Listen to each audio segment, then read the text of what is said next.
சென்னையில் விட்டு பெய்து வரும் கனமழையால் கே நகர் வடபழனி சாலைகளில் தண்ணீர் சூழ்ந்திருக்கிறது. கூடுதல் தகவல்களை செய்தியாளர் சுரேஷ்குமாரிடம் கேட்கலாம். சுரேஷ்குமார், நேற்று இரவிலிருந்தே நல்ல மழை, இன்று காலையிலிருந்து நல்ல கனமழையாக பெய்து கொண்டிருக்கிறது. சென்னை பொறுத்த வரைக்கும் கே நகர் வடபழனி ஆகிய பகுதிகளில் என்ன நிலை? கே நகர்ல எல்லாம் சாதாரணமான ஒரு மழை பெய்தாலே தண்ணீர் தேங்கும். ஆனாலும் ஓரளவுக்கு தண்ணீர் வடிவதற்கான சூழல் ஒரு 1-2 வருடங்களாக இருக்கிறது. தற்போதைய நிலை என்னவாக இருக்கிறது?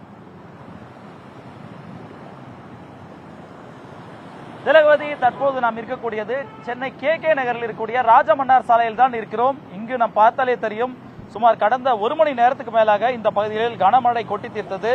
சென்னையை பொறுத்தவரையில் நேற்று இரவு முதலே விட்டு கனமழை பெய்து வருகிறது. அந்த வகையில் தற்போது காலை முதல் மழை கனமழையாக தொடர்ந்து வந்த நிலையில் தற்போது இந்த கே நகர், வலசரவாக்கம், வடபழனி உள்ளிட்ட இடங்களில் அதிக கனமழையாக இங்கு கொட்டி தீர்த்திருக்கிறது. நாம் பார்த்துக் கொண்டிருக்கிறோம். சாலையில் வெள்ளம் பெருக்கெடுத்து தற்போது குளம் போல், ஏரி போல் ஓடிக்கொண்டிருக்கிறது.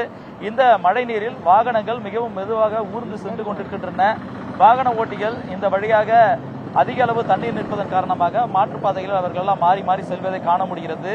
மேலும் பொதுமக்களும் இந்த தண்ணீரில் தத்தளித்தபடிதான் வந்து கொண்டிருக்கிறார்கள்.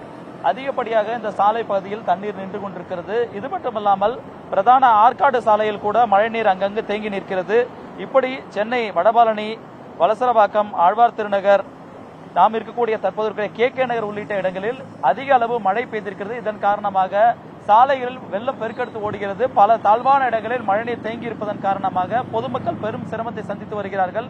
இருந்தபோதிலும் இந்த இடத்தில் தண்ணீர் வடிவதற்கான பணிகளை மாநகராட்சி ஊழியர்கள் ஈடுபட்டுக் கொண்டிருக்கிறார்கள்.